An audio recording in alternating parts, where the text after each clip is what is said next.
How to build sexual tension from a text message? The hidden game behind texting. Most men think texting is about conversation.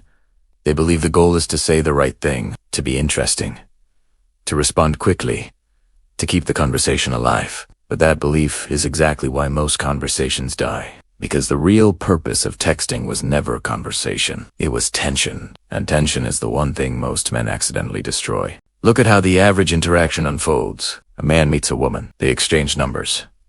He sends a message. "Hey, how are you?" She responds. Then he replies again. Another message. Another question. Another attempt to keep the conversation moving. But something subtle happens. The more he texts, the less attraction she feels.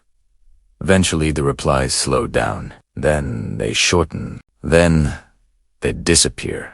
And the man assumes something went wrong. Maybe she lost interest. Maybe he said the wrong thing. Maybe someone else showed up. But what actually happened is far simpler. He removed the tension because attraction doesn't grow through constant communication. It grows through psychological space. This is something most people misunderstand about desire. Desire is not built through closeness. Desire is built through distance, combined with curiosity. Think about the beginning of any romantic connection. Before anything happens, before the first date, before the first touch, there is a moment when nothing is certain. You don't know what the other person feels. You don't know what will happen. You don't know where things are going. That uncertainty is what creates the tension. And tension is what creates attraction. Texting either builds that tension or completely destroys it. Unfortunately, most men unknowingly choose the second option. They treat texting like a conversation that must be maintained. They respond immediately. They answer every question. They explain everything. They keep the interaction predictable, and predictability is the enemy of tension. When a woman already knows what you're going to say, what you're going to do, and when you'll reply, her brain stops anticipating you. And anticipation is the entire mechanism of attraction. Psychologically, attraction operates through something called dopamine anticipation loops. Dopamine is not released when something happens. It is released when the brain expects something might happen. This is why uncertainty is so powerful. It keeps the brain engaged, waiting, imagining, wondering. And the moment texting becomes predictable, that loop disappears. Now the conversation feels ordinary, safe, flat, friendly. And friendship is the natural result of conversations without tension. But sexual tension works differently. Sexual tension thrives on 3 specific psychological ingredients: mystery, delay, and emotional contrast. Mystery creates curiosity. Delay creates anticipation. Contrast creates emotional movement. Without these 3 elements, texting becomes nothing more than digital small talk. Now here's where things become even more interesting. Because men and women experience texting very differently. For men, texting is primarily informational. It's about exchanging messages, communicating facts, making plans. But for women, texting is emotional interpretation. Every message is analyzed. Every pause is noticed. Every word is interpreted through tone. This means something extremely important. What you say matters far less than how your presence feels through the phone. And presence through texting is created through pacing. Pacing controls tension. Too fast, and you remove mystery. Too slow, and you remove momentum. Too predictable, and you remove anticipation. The men who naturally build tension through texting are not the ones who say the most impressive things. They are the ones who control the rhythm of interaction. And rhythm is psychological. Because when a woman doesn't fully understand your rhythm, her brain tries to figure you out. And the moment someone begins trying to figure you out, they start thinking about you more. This is the first stage of attraction, curiosity. Most men destroy curiosity immediately. They reveal too much, too fast, too clearly. They explain themselves. They reassure. They clarify. They remove every possible uncertainty. But uncertainty is exactly what creates intrigue. Think about the people who have occupied your mind the most. It was rarely the ones who were completely predictable. It was the ones who felt slightly mysterious, slightly unpredictable, slightly difficult to fully understand. Your brain wanted answers, so you kept thinking about them. This is the psychological principle behind tension. The mind seeks closure. When something feels unresolved, the brain keeps returning to it. And this is exactly how sexual tension begins. Not through explicit flirting, not through compliments, not through sexual messages, but through unresolved emotional curiosity. A message that leaves something unsaid, a reply that creates imagination instead of clarity, a pause that creates anticipation instead of closure. When done correctly, texting becomes less like conversation and more like a slow psychological game. One where each message slightly increases curiosity. One where the other person begins wondering what you will say next. One where anticipation quietly replaces certainty. And when anticipation appears, sexual tension begins. But there is one mistake that destroys tension faster than anything else. A mistake so common that almost every man makes it without realizing. He tries to entertain her. And entertainment is the opposite of tension. Because entertainment satisfies curiosity immediately. Tension delays it. Entertainment gives answers. Tension creates questions. Entertainment seeks approval. Tension creates intrigue. The goal of texting is not to impress. The goal is to create emotional movement. When someone feels emotional movement, their brain associates that feeling with you. This is how attraction forms, not through logic, but through emotional experience. And texting, when done correctly, becomes a tool that quietly shapes that experience. But before someone can build sexual tension through messages, they must first understand a deeper truth. Because attraction rarely begins where most men think it does. And the real trigger that starts sexual tension is not words, it's perception. And once you understand how perception works through texting, everything about communication changes. Because suddenly, every message becomes more than just a sentence. It becomes a signal that shapes how someone imagines you. And imagination is where real tension lives. Before you can learn how to build sexual tension through text, you first need to understand why it disappears. Because sexual tension is extremely fragile. It can take hours, sometimes even days, to build up. And it can be destroyed with just a single message. Most guys don't lose attraction because they say something offensive. They lose it because they unknowingly remove the emotional tension that makes attraction possible. And the first mistake is the most common one. Over-communication. When a guy likes a woman, his instinct is to text more, reply faster, and add more messages. From his perspective, this seems logical. If he shows more interest, she'll feel valued, right? But attraction rarely responds to logic. It responds to emotional dynamics. And those dynamics depend on imbalance. When communication becomes constant, something subtle happens. There's no longer any psychological space between your interactions. And without space, there can be no anticipation. Imagine watching a movie where every scene happens instantly. No pauses, no build-up, no silence. It would quickly become exhausting and eventually boring. Tension requires timing, and texting works the same way. Every message should create a small pause. A moment where the other person thinks, imagines, and wonders what comes next. But when messages arrive instantly and continuously, that moment disappears. The interaction becomes ordinary, predictable, and routine is where attraction slowly fades. The second mistake is even more damaging, explaining too much. This usually happens when a man feels he needs to clarify himself. Maybe he sends a playful message. She responds in a neutral way, and suddenly he feels uncertain. So, he sends another message explaining what he meant, then another to make sure she understood. But every extra explanation removes mystery, and mystery is a core ingredient of attraction. When someone fully understands you immediately, their brain stops analyzing you. And when the brain stops analyzing, it stops engaging. But when something feels slightly ambiguous, the mind gets curious. It tries to interpret your meaning, your tone, your intent. This process keeps you on their mind long after the conversation ends.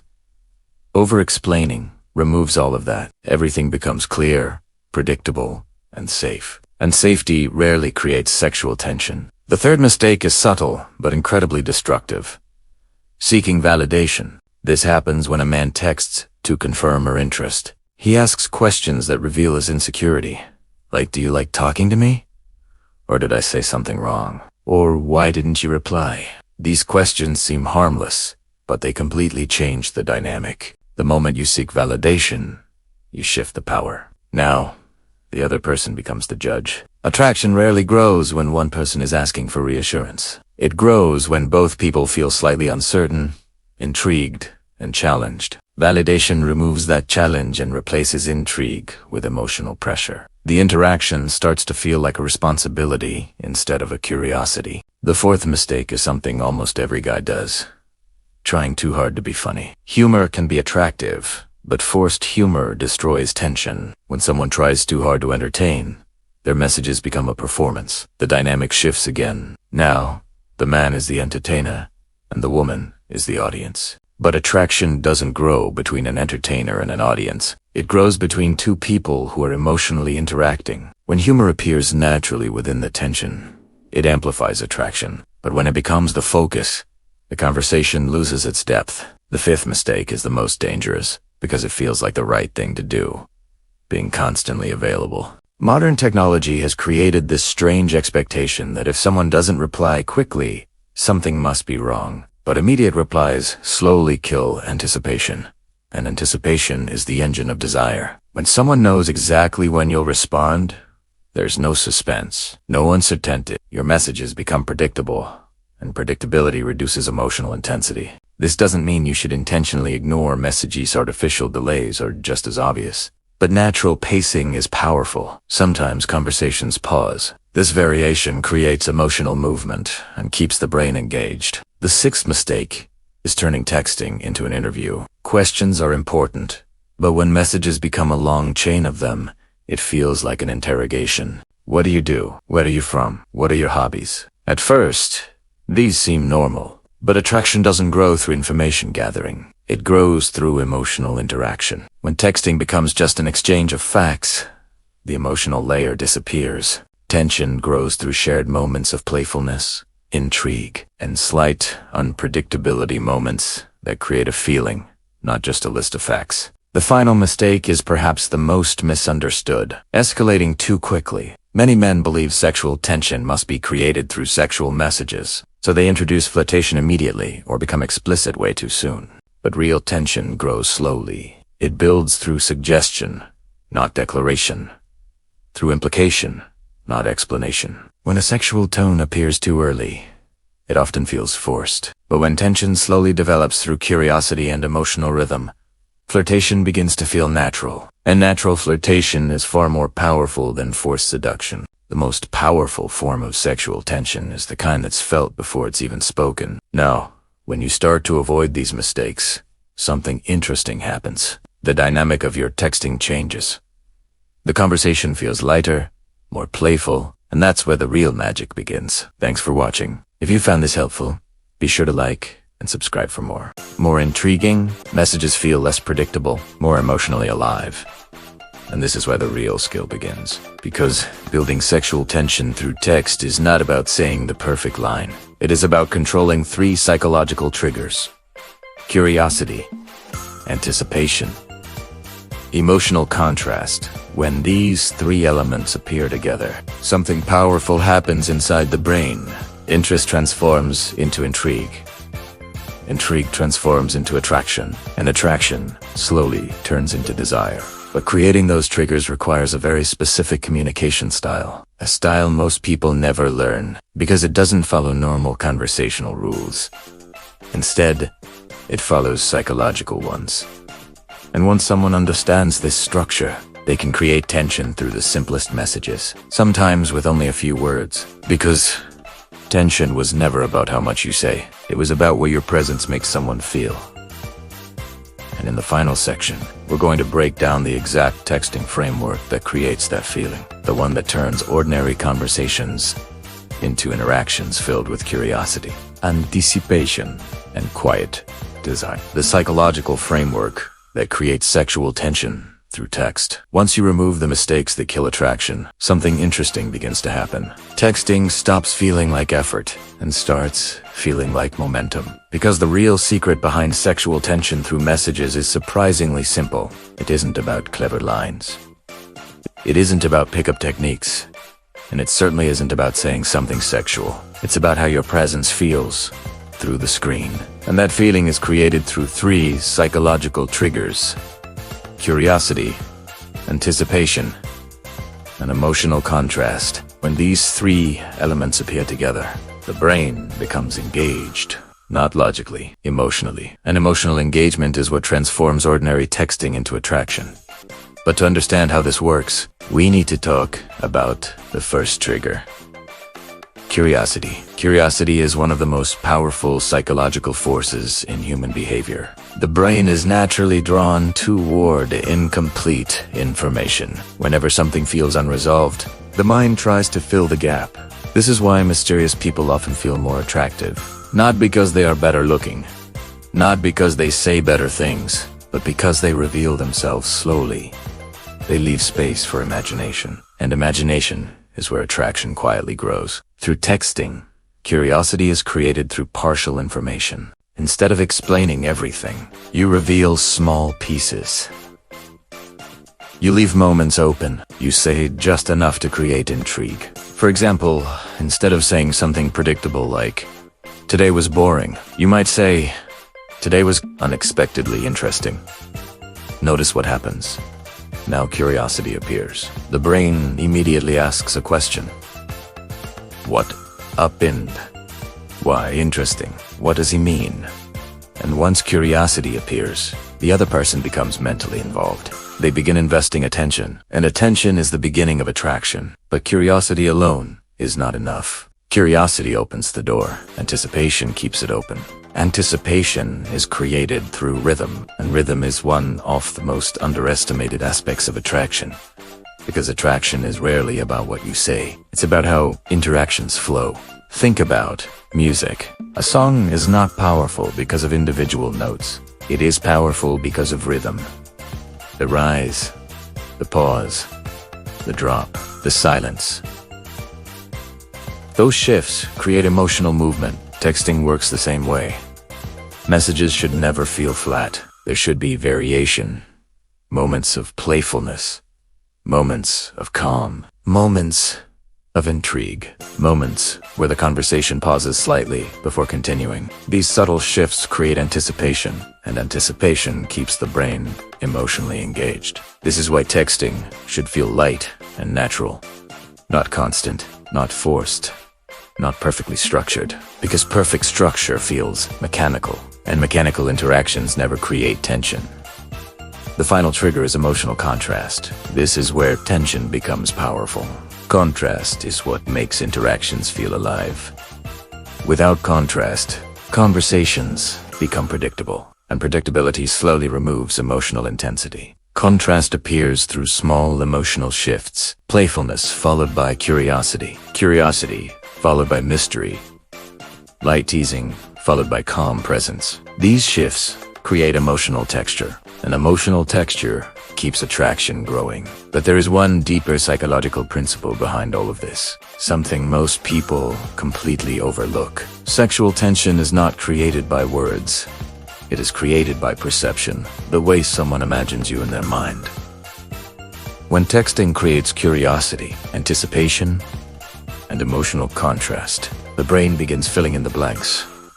It begins imagining your personality, your confidence, your energy. And imagination is where attraction truly lives, because the human mind is far more powerful than reality. The brain doesn't just respond to what is happening, it responds to what might happen. That possibility creates excitement. It creates intrigue. It creates the emotional charge we call tension. This is why the most attractive communicators rarely try to impress. They don't try to perform. They don't try to entertain. They simply allow the interaction to breathe. They say less, but what they say carries more weight. And when their messages appear, they feel intentional, calm, slightly unpredictable. This emotional presence creates something extremely powerful. The other person begins wondering about them, not because they demanded attention, but because their presence created curiosity. And curiosity slowly transforms into desire. But here's the final truth. Most people never realize about sexual tension. Tension does not exist only in words. It exists in what is left unsaid. The pause between messages, the subtle shift in tone, the playful mystery, the moments where something feels implied rather than explained. These moments are where attraction quietly grows. And once you understand this, texting stops being stressful. You no longer search for perfect responses. You no longer worry about saying the right thing, because you understand the real goal. Not conversation, not entertainment, not approval, but emotional engagement. When someone feels emotionally engaged with you, they think about you more. When they think about you more, curiosity grows. And when curiosity grows, attraction follows naturally, because the most powerful sexual tension is never forced. It simply appears when the interaction leaves just enough space for imagination to do the rest.